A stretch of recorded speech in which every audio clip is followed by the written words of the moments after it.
But up next, we have Michael Allen Nesmith, and he's going to be talking about empathy in design.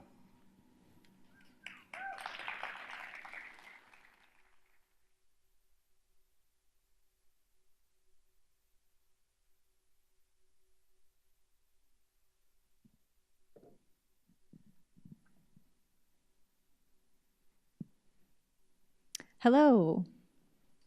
Good morning. My name is Michael Nesmith,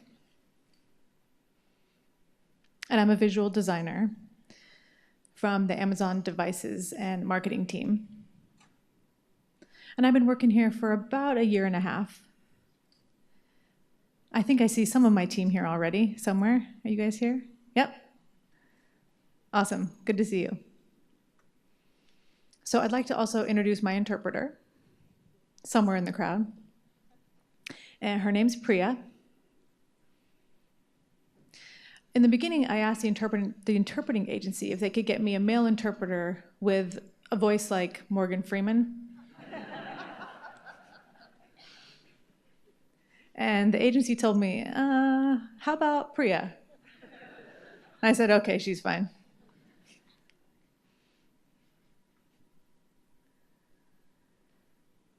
All right, so today I'm here to talk about our eyeballs. And I'm wondering, did you guys know that our eyeballs are a direct extension to our brains? It's a scientific fact.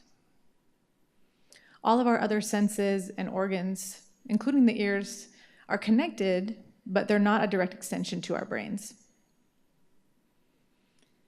So in theory, if you're looking at me in the eyes right now, you're kind of looking at my brain. Isn't that fascinating?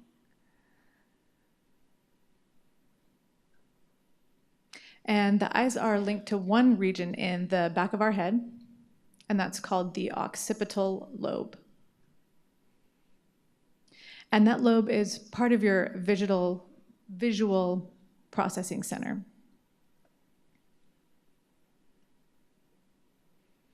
And so it's like a really advanced video graphics card, but a lot more powerful. And so it processes distance, motion, the size of objects, depth, color, whether things are light or dark, if something's coming towards you or moving away from you.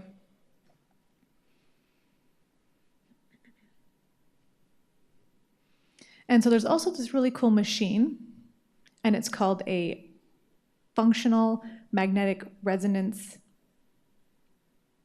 imaging machine, or an fMRI for short. And it shows a photo of your brain, and it shows exactly which area lights up and where the most activity is, where the thinking happens. And so it shows, where exactly this takes place in your brain when you see certain things. And what's interesting is they've done a test with blind people in the past, putting them in these machines and having them touch certain objects. And guess which region of their brain lit up? Yeah, the occipital lobe. So that's their visual center, even though they can't see. Isn't that fascinating? And so maybe you're wondering why the hell I'm talking about this, as if I'm, a neuroscientist. I'm not. I'm just a designer.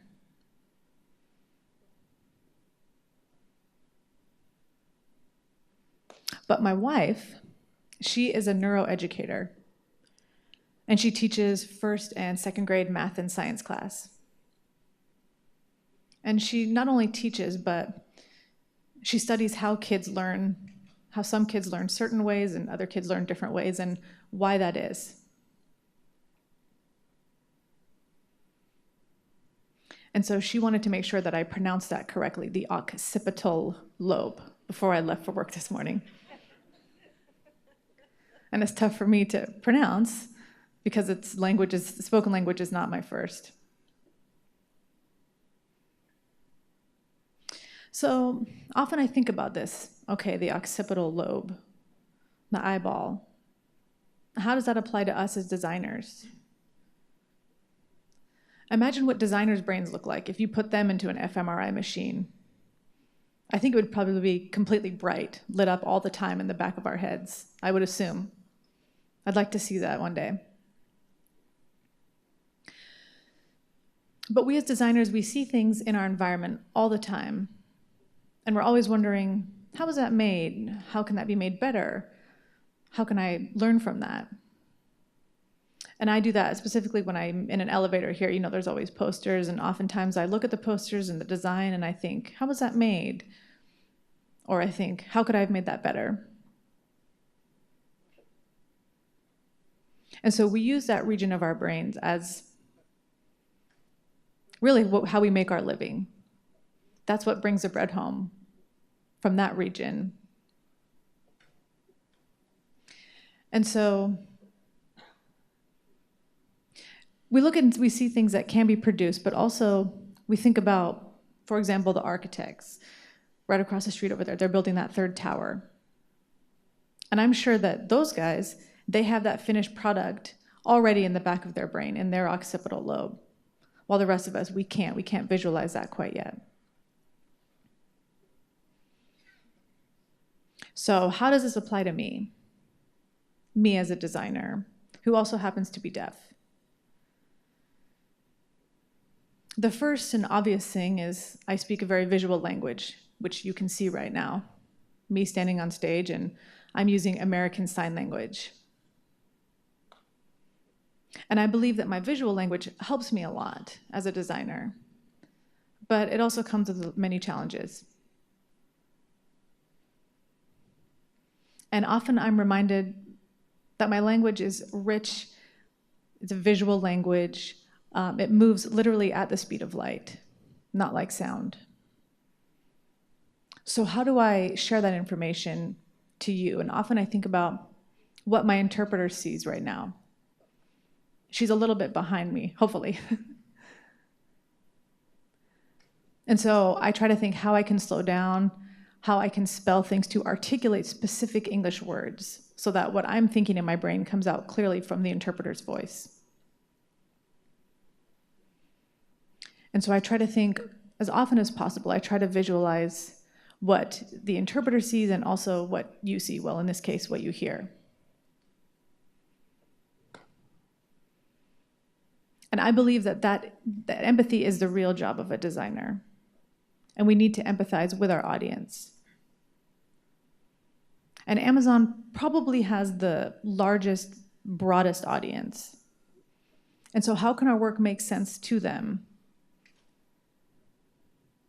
And when I design for Amazon, I want the work to reach as many people as possible, to the broadest audience as possible. And we want the customers to trust us, and we need to empathize. And how can we share the full reach of information from us, our company, to the audience? And it seems like there's my disability and my career. They kind of come hand in hand. But it can be awfully frustrating sometimes. So let's move things around a little bit just for a minute. So I'm a customer for now, and I work for Amazon. So what's the biggest part of Amazon office culture?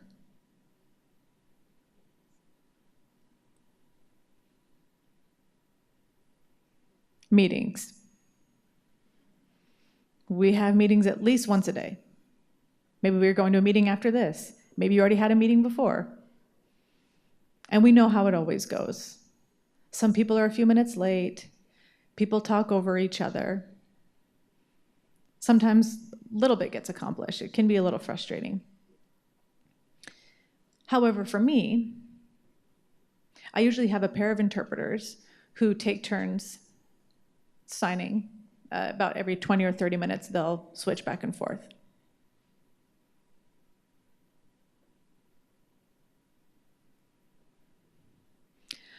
So when there's an interpreter, I have a limited tunnel of vision because people are talking over each other, and I only see one voice, and that's the voice of the interpreter.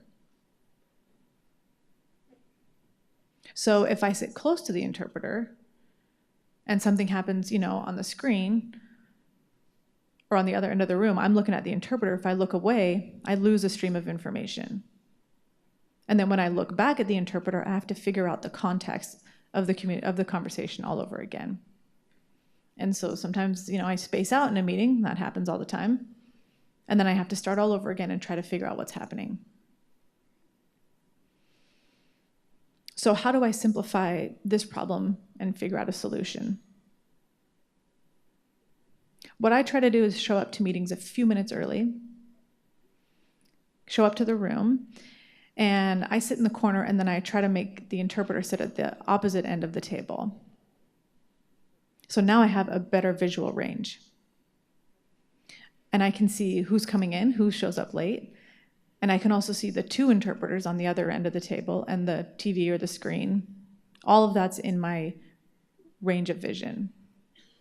So one interpreter will be going nonstop, and the other interpreter will point out who's speaking and about what.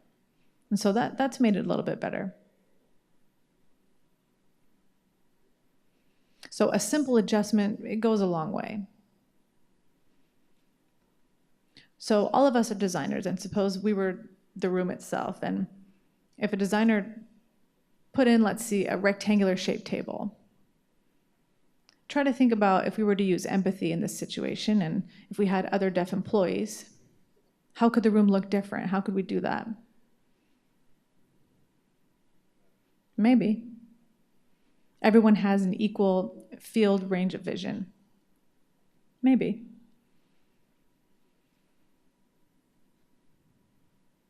So when I look at Amazon principles, we all know what they are, right? But there's two that strike me the most. Invent and simplify.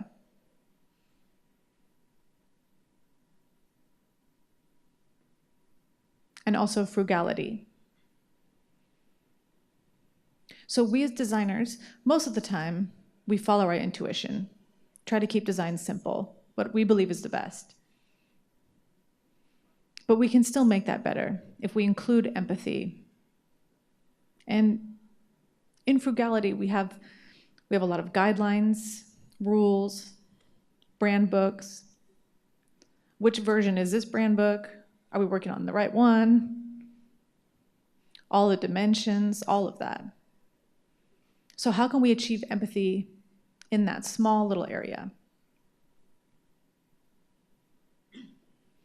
This is, for example, last year, the product launch for the Fire TV stick. And I was responsible for doing the launch campaign. And my team wanted to test a few different gateway approaches. So the first approach was just a direct message, all new, big, bold, and a picture of the product, and how much it costs. The second approach, all new, was a little bit smaller, focused more on the incentives. Buy this, get this free.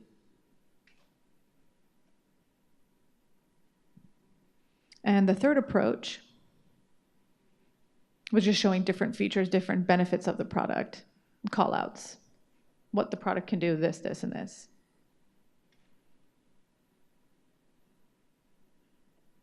And the fourth approach, this was a lifestyle photo, showing the product in a natural setting. And so the best performing gateway, the one that got the most clicks, was the first one. It's not the most beautiful design. We also tested with a light background as well. And our data showed that customers responded better to the direct-to-the-point messaging, just a picture of the product, how much it costs, on a dark background. So our data shows us, well, our team anyway, exactly what the customer needs. So for the next few launches, we know what to do.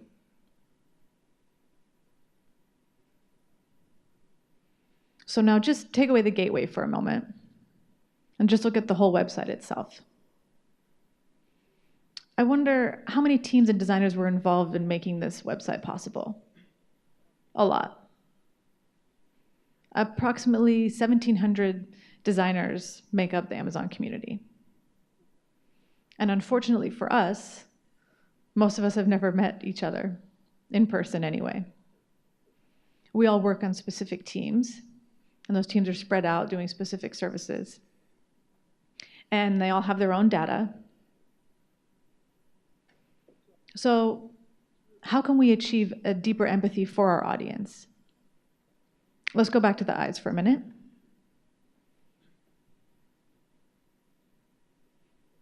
So the typical person has two eyes, and they transmit information back to our occipital lobe. And the wires cross. And my wife said that I had to pronounce this optic chiasma. That's how to pronounce it, I guess. I still need to practice. So what makes us different from animals? What happens is our optic nerves cross. They cross on their way back to the brain. And they work together indefinitely. So one eye has a little bit of a different perspective than the other. But they work together. And they give you a rich perspective, more information, and they also give us a third dimension. So if you had one optic nerve colored blue and the other one's red, after they cross, it becomes purple. It's fascinating. And so that reminds me of stereo cameras, cameras with two lenses, which are making a big comeback right now.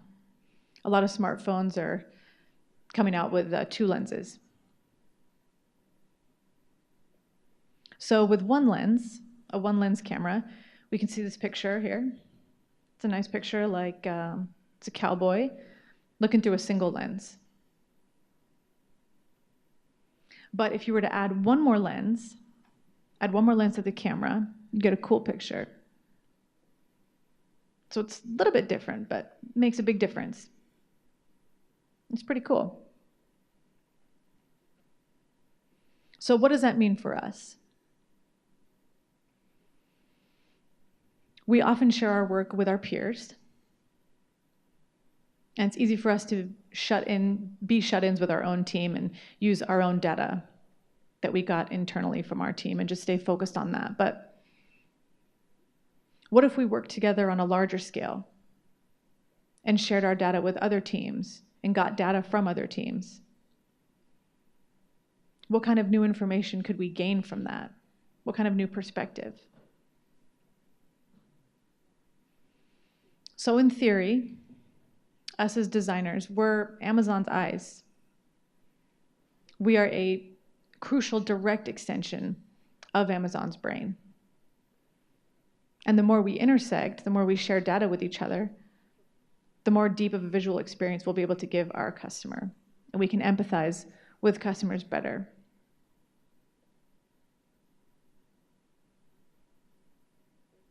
Thank you.